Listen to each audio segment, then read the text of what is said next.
자, 오늘 말씀은 어떤 사람이 예수님께 질문을 하면서 시작되고 있습니다.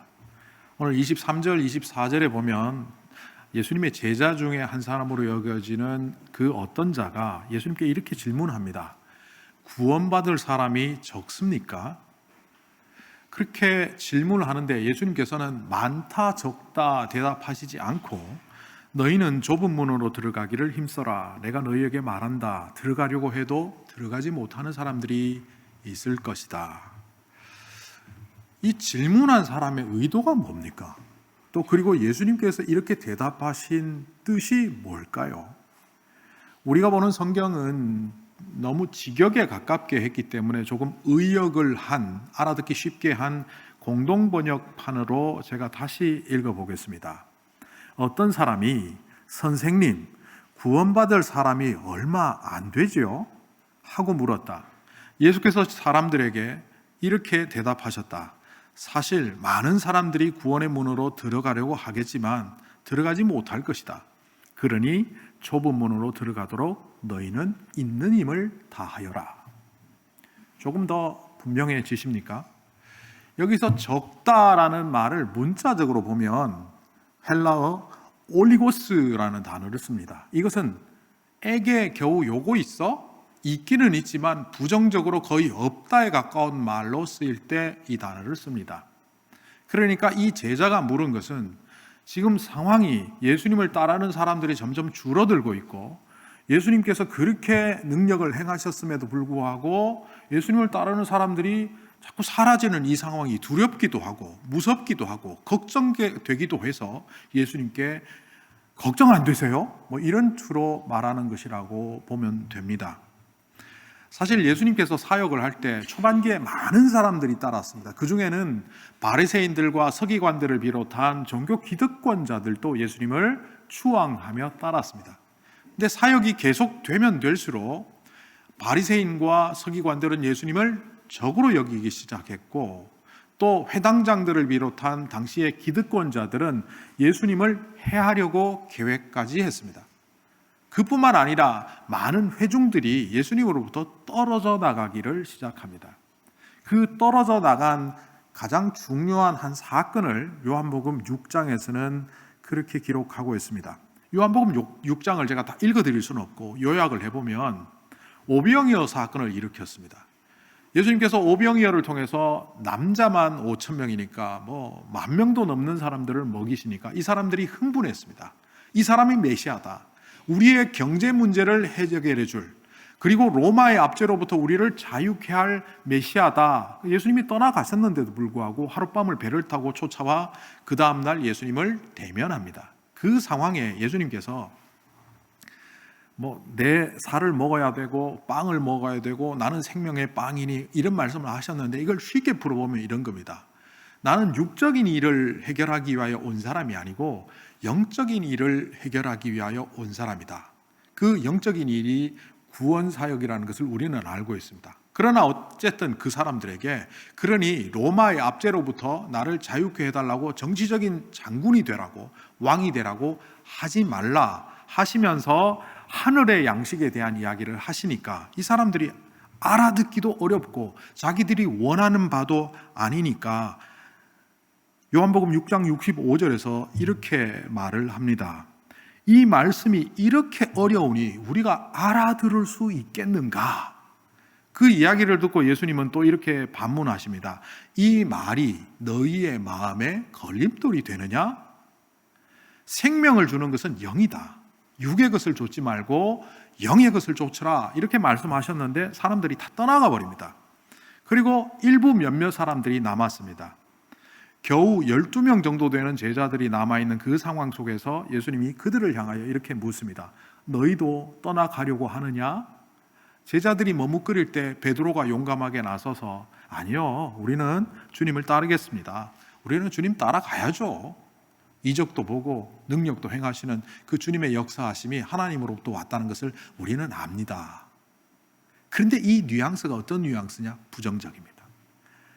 그 누가 주님을 떠날지라도 나는 주님을 따라가겠습니다. 이게 아니고 이게 망하는 기업 같고 저무는 회사 같고 또 사람들이 흩어지는 교회 같아서 여기에 있어야 되나 말아야 되나 고민이 되는 상황 속에서 그래도 우리는 의리 지키고 주님을 떠나지 않겠습니다 라고 베드로가 말하는데, 예수님은 그때 이런 말을 합니다. 너희 12 중에 나를 배반할 마귀가 하나 있다. 결국 이 12명의 제자들조차도 온전히 추종하지 않는 모습을 가룟 유다를 빗대어 예수님은 그렇게 말씀하신 겁니다. 다시 오늘 말씀으로 돌아오면, 예수님께 주님을 따르는 제자들이 구원받을 만한 사람들이 많지 않지요? 이 말을 한 이 제자의 질문의 의도는 예수님 큰일 났습니다, 주변에 많은 사람들이 예수님을 떠나가고 있습니다, 이 걱정의 소리입니다. 그런데 예수님은 그 걱정의 소리에 전혀 다른 말씀을 하고 계십니다. 좁은 문으로 들어가라는 겁니다. 떠나가는 사람이 문제가 아니라 바로 너의 문제다라는 거죠. 이 사람은 다른 사람 걱정하고 있는데 예수님은 그 사람들 말고 질문하는 너 자신이 정말 좁은 문을 들어가고 있는지를 바라보라는 거예요. 내 주변에 아무리 따라다니고 나와 함께 한다고 하지만 좁은 문에 들어가지 못하는 자들도 많다. 그러니 네 자신이 그 좁은 문을 들어가고 있는지 보라, 이렇게 말씀하시는 거죠. 예수님께서 말씀하시는 이 좁은 문의 뜻이 뭘까요? 우리는 얼핏 성경에서 나오는 예수님이 하시는 단어들이나 말을 이해한다고 생각하는데, 실제로는 제대로 이해하지 못하고 그냥 넘겨짚는 일들이 비일비재합니다.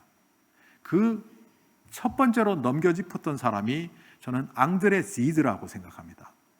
노벨 문학상을 탔던 프랑스의 문학가 앙드레 지드라는 사람이 있습니다. 이 사람이 소설을 하나 썼는데 그 소설의 제목은 좁은 문입니다.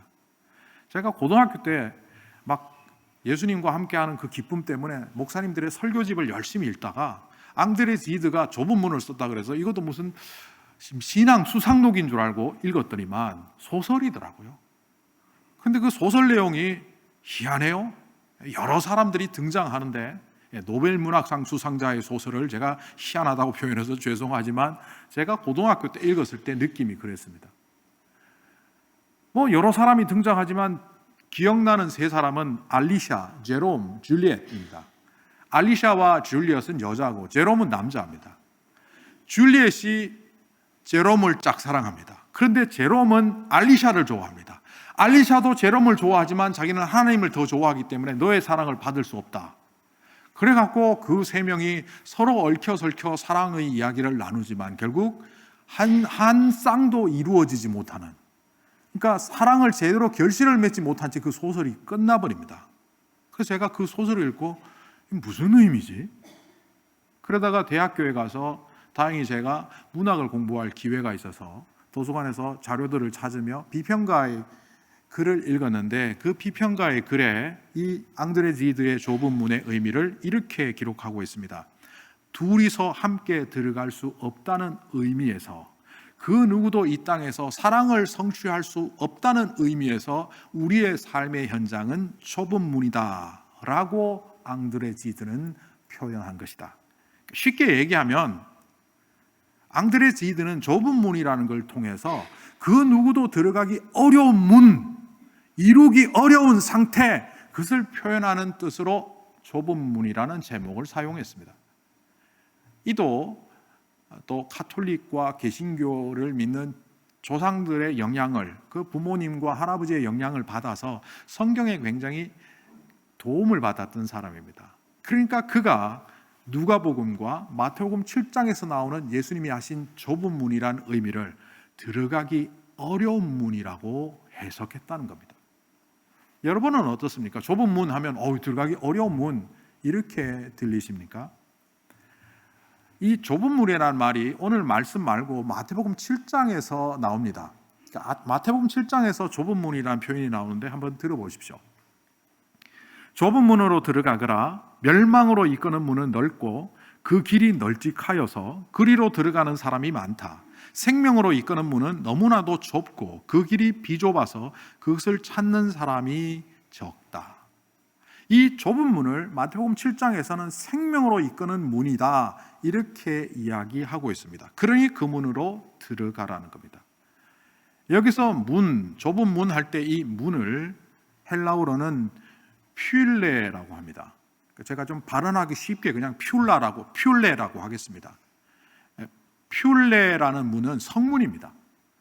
그냥 일반 가정문이 아니고 성곽에 있는 문인데, 성곽에 있는 원래 큰 그 정문 말고 아주 옆에 어디 있는지도 모르는데 숨겨지다시피 한 개구멍 같은 문을 퓰레라고 합니다.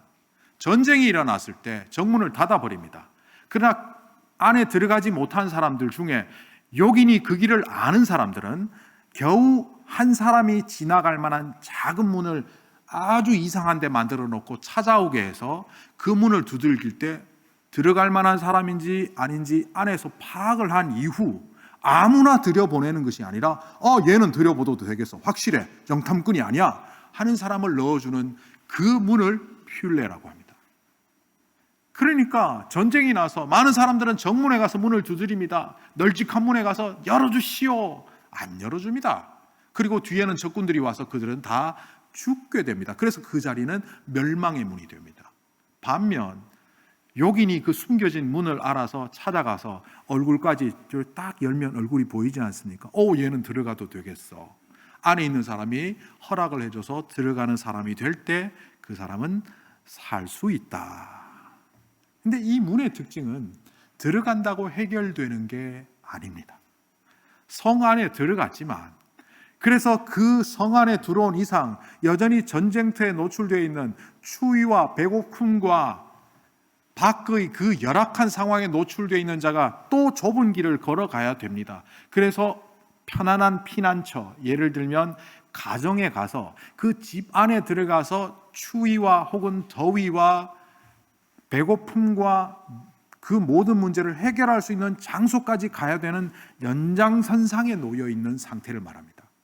그러니까 좀 알아듣기 쉽게 얘기하면 좁은 문에 들어간 것은 구원을 얻은 우리를 의미하고, 구원을 얻은 이후에도 주님의 말씀대로 꿋꿋이 힘들고 어려울지라도 그 길을 걸어가라는 의미에서 좁은 문으로 들어가서 생명을 얻고 그 좁은 문은 좁은 길로 연결되어 있다라고 주님은 설명하신 겁니다. 많은 사람들이 마태복음 7장의 좁은 문과 누가복음 13장의 좁은 문을 같은 문인 줄 아는데 조금 다르다는 겁니다. 오늘 누가복음에 나오는 이 문은 퓰레가 아니라 티라입니다. 헬라어로. 제가 발음하기 쉽게 그냥 티라라고 하겠습니다. 티라입니다. 이 티라는 집에 있는 문입니다. 그런데 집 안에 안방에서 거실을 드나드는 안에 있는 문이 아니라 외부와 실내를 구분하는 이른바 엔트런스, 현관문을 말합니다. 이 티라는 현관문을 의미합니다. 그리고 그 현관문을 통과해서 들어간 자리를 오늘 성경에서 뭐라고 말합니까? 하나님의 나라라고 표현합니다. 선지자들은 하나님 나라 안에 있다. 그러나 너희는 그 밖에 있다. 이 현관문 티라를 통하여 들어간 그 안에 있는 실내 공간이 하나님의 나라의 잔치라고 표현합니다. 동과 서에서 남과 북에서 많은 사람들이 와서 그 문을 열고 들어가 하나님의 잔치에 거하겠지만 너희들 중에 일부는 들어오지도 못하고 밖에서 슬피 울 것이다. 그러니까 이 좁은 문은 뭡니까? 밖과 안을 확실하게 구분해주는 문을 의미합니다. 그런데 이것을 제가 조금 보충해서 설명드리면, 이 문은 밖에 있는 사람은 안을 볼 수 없지만 안에 들어간 사람은 안도 알고 밖도 압니다. 예를 들어서 설명하면 이런 것이죠. 밖에 있는 사람은 저 안에 들어가면 나 잡아먹히는 거 아니야? 적들이 숨어 있다가 나를 죽이는 것 아니야? 괴물 한 마리 있어서 내가 저 안에만 들어가면 잡아먹혀서 끝나는 것 아니야? 라는 두려움을 갖고 안 들어가고 있지만, 들어간 사람은 편안하네, 따뜻하네, 음식이 차려져 있네, 너무나 좋은 곳이구나. 밖에서 저 사람들은 비 맞으며 눈 맞으며 추위에 벌벌 떠며 배고픔에 굶주려 있지만 나는 이곳에서 끼니를 먹으며 추위를 달래며 젖은 몸을 말리며 이렇게 편안하게 있구나를 아는 사람이 되는 것이 실내요. 밖에 있는 사람은 들어가지도 않고 지레금 묻고 못 들어간다는 그런 구분이 있는 문입니다. 자, 이렇게 좁은 문의 의미를 알았는데, 그렇다면 예수님께서 이 좁은 문을 이야기하신 의도는 뭘까요? 다르게 말하면 이 좁은 문에 들어가라는 말씀을 통하여 예수님은 우리에게 무엇을 가르쳐 주시기를 원할까요? 제가 이것을 설명하기 위해서 어떻게 설명하면 좋을까 궁리하다가 한 5, 6년 전에 읽었던 책 한 권이 생각이 났습니다. 그래서 이번 주에 한 번 더 읽었는데 그 책의 이름은 거창고 아이들의 직업을 찾는 위대한 질문이라는 책입니다. 제가 언젠가도 한번 말씀을 드렸지만 거창고등학교에는 그 학생들이 앞으로 직업을 얻을 때 어떤 기준에 따라서 직업을 선택해야 되는지를 알려주는 체육관에 걸려있는 직업 선택 10개라는 현판이 있습니다. 직업 10개 현판에 걸려있는 내용은 제가 과거에 소개를 해드렸지만 빠른 속도로 다시 한번 읽어보면 이러합니다. 1. 내가 원하는 곳이 아닌 나를 필요로 하는 곳을 택하라. 2. 잘못했습니다. 그게 2입니다. 1. 월급이 적은 곳을 택하라. 2. 내가 원하는 곳이 아니라 나를 필요로 하는 곳을 택하라. 3. 승진 기회가 거의 없는 곳을 택하라. 4. 모든 조건이 갖추어진 곳은 피하고 처음부터 시작해야 되는 황무지를 택하라. 5. 앞을 다투어 모여드는 곳은 절대 가지 마라. 아무도 가지 않는 곳으로 가라. 6. 장래성이 전혀 없다고 생각되는 곳으로 가라. 7. 사회적 존경 같은 건 바랄 수도 없는 곳으로 가라. 8. 한 가운데가 아니라 가장자리로 가라.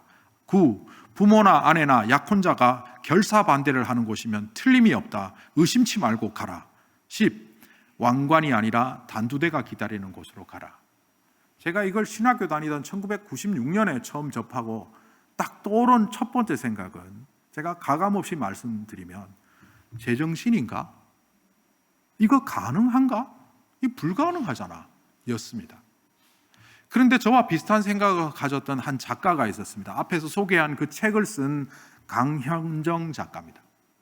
전형적인 강남 엄마였고 요즘식으로 얘기하면 타이거맘, 헬리콥터맘, 거기다가 잔디깎기맘. 여러분 잔디깎기 맘이 뭔지 아십니까? 자식 앞에 모든 것들을 잔디 깎는 기계처럼 다 깎아갖고 평평하게 만들어줘서 아이는 손도 안 대고 앞으로 착착 가도록 부모가 다 해결해주는 그것을 잔디깎기 맘이라고 하더라고요. 이 강현정 씨는 강남의 전형적인 그런 엄마였습니다. 자식에게는 좋은 학교 가서 성공해서 잘 살아서 사람들한테 인정받고 떵떵거리며 살아라고 늘 가르쳤는데 직업적으로 작가에게 요청이 하나 왔습니다. 거창고등학교 10개명, 직업선택 10개명을 좀 연구해서 책으로 한번 써주십시오.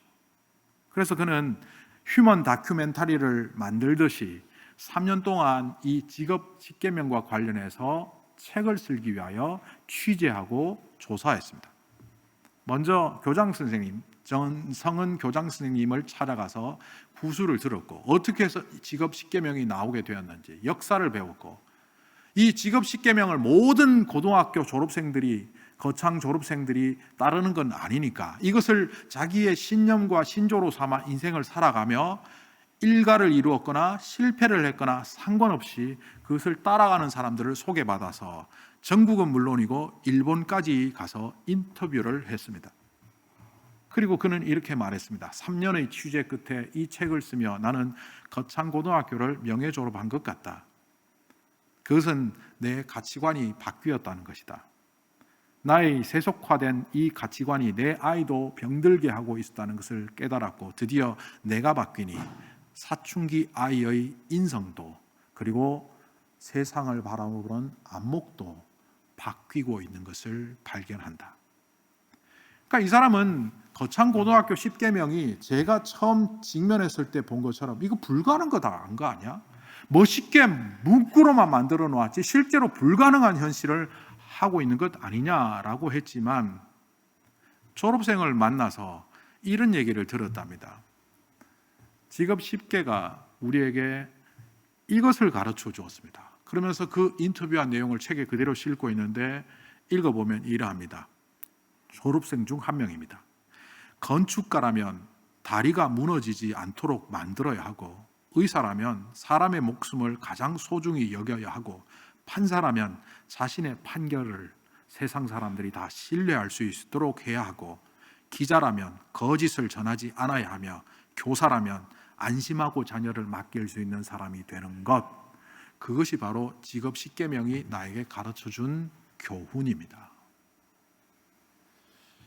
세상은 여전히 세속화되어서 돈을 쫓아 살아라, 성공을 쫓아 살아라 하는데, 그 직업 10계명은 철저히 기독교적으로 그 학교의 초기에 학교의 터전을 놓았던 전영창 교장 선생님의 생각과 그 후대의 선생님들의 생각이 합쳐져서 만들어진 교훈입니다. 이것은 철저히 기독교적입니다.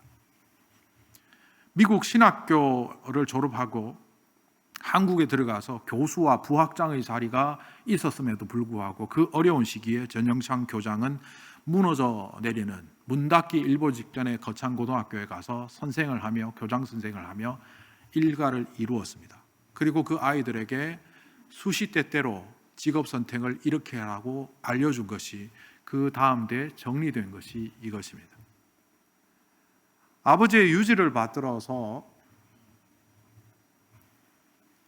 그 학교의 선생으로 부임한 전덕의 선생님은 우리가 알고 있는 시라큐스 대학에서 교수의 자리가 주어졌음에도 불구하고, 서울대학에서 교수의 자리를 주어졌음에도 불구하고 거절하고 그 고등학교로 내려간 겁니다. 그 이유는 단 하나, 직업을 선택할 때 바른 선택을 하기 위하여 앞에서 소개한 직업윤리 10가지에 입각하여 살았기 때문이고 선택했기 때문이라고 합니다.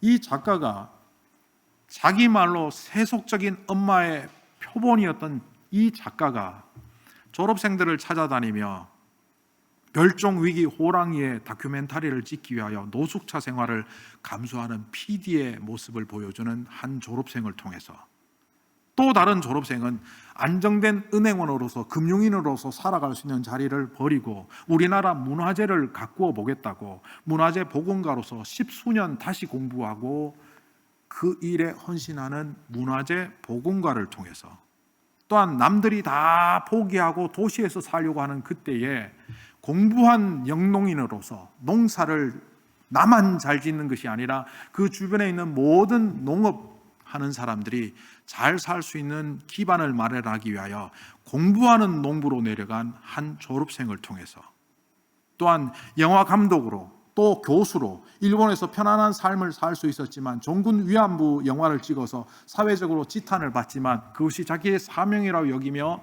살아가는 한 졸업생의 모습을 통해서 이 작가는 이렇게 말합니다. 그들은 예수의 제자들이 번민하고 힘들어했지만 그러나 꿋꿋이 그 길을 걸어감으로 예수의 뜻이 이 땅에 펼쳐진 예수의 제자들과 같았다. 그런데 이것은 작가의 이야기가 아니라 그 학교의 전성은 선생님의 이야기입니다. 졸업생들은 평범합니다. 그러나 평범한 사람들이 비범한 원칙에 따라 기준에 따라 살아갈 때 그들의 삶의 흔적은 특별한 것이 됩니다. 그래서 그들은 예수의 제자들이 예수를 따라간 것처럼 그렇게 이 세상에 선한 모습을 남겼습니다. 저는 그 책을 읽으면서 부끄러웠습니다. 예수의 제자들의 살아가는 모습을 우리는 흉내내고 있다는 그 졸업생들의 말 속에서 예수의 제자들인 우리들이 과연 그렇게 살아가고 있는가라는 반문이 마음속에 있었기 때문입니다. 오늘 예수님이 좁은 문, 이 이야기를 왜 하십니까? 밖에 서 있으면 그 좁은 문은 들어가면 힘든 것으로만 보입니다. 마치 직업 10계명을 처음 보았을 때 이거 불가능하다고 말했던 사람과 동일한 느낌을 좁은 문 밖에서 느낍니다. 그러나 좁은 문 안에 들어간 사람들은 거기가 하나님 나라의 잔치요, 하나님 나라라는 것을 발견하며 들어오기를 너무너무 잘했다 감격할 겁니다. 주님의 말씀대로 살아가는 것이 힘들다고 여기며 살아가지만 말씀대로 살아가다 보니 나의 성품이 바뀌고 나의 모습이 그리스도를 닮아가고 결국은 나를 통해서 하나님이 이 땅에 하나님 나라를 세워가신다는 그 놀라운 역사가 내 인생을 통해서 펼쳐진다는 것을 감격하며 살아가는 것이 바로 그 좁은 문 안의 인생입니다. 그러나 그 밖에 있는 사람들은 도저히 모릅니다. 안에 있는 사람들이 아무리 말을 해도 밖에 있는 사람들은 너희들 나 현혹시키려고 그러지, 괜히 그런 말 하는 거지. 세상은 우리에게 편한 길을 가려고 합니다. 불편한 것보다는 편한 길, 희생하는 것보다는 환영받는 길, 좁은 길보다는 넓은 길, 좁은 문보다는 넓은 문으로 가라고 합니다. 마치 그것이 성공을 보장해 주는 것처럼 우리는 생각하며 걸어가지만 우리 주님은 말씀하십니다.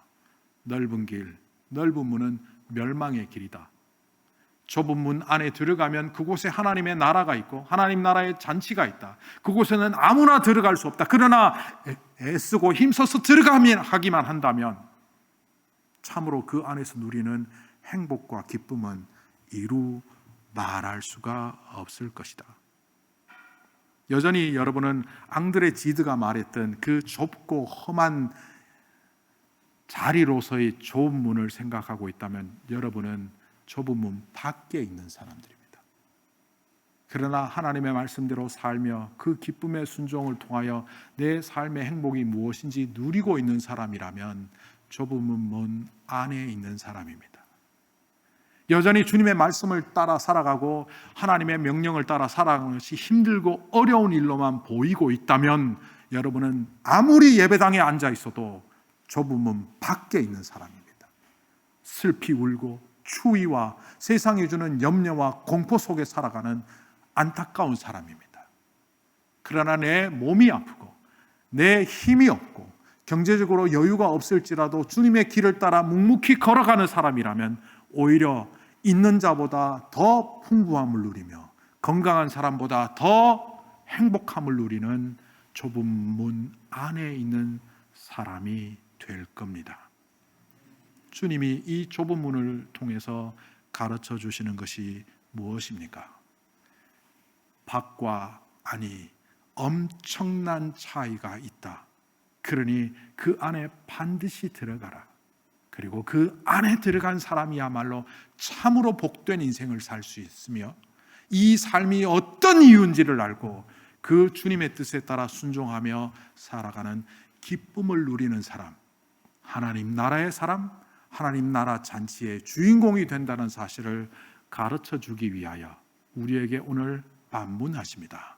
너희는 좁은 문 밖에 있는 사람이냐, 좁은 문 안에 있는 사람이냐. 기도하겠습니다.